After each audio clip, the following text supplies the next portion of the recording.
Andijonlik taksichi Toshkentda o'ldirib ketildi. Uning murdasi 9-yanvar kuni Cobalt rusumli avtotransport vositasining yukxonasida qotillik alomatlari bilan topilgan.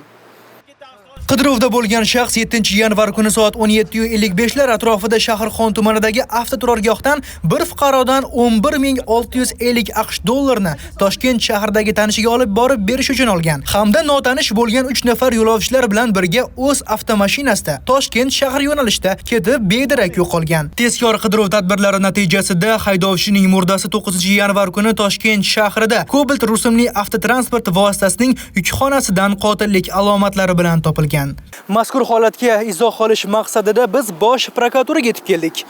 Bedarak yo'qolgan shaxs qotillik qurboni bo'lish ehtimoli inobatga olinib, Shahrixon tuman prokuraturasi tomonidan ushbu holat yuzasidan Jinoyat kodeksining 97-moddasi bilan jinoyat ishi qo'zg'atilib, tergov harakatlariga kirishildi.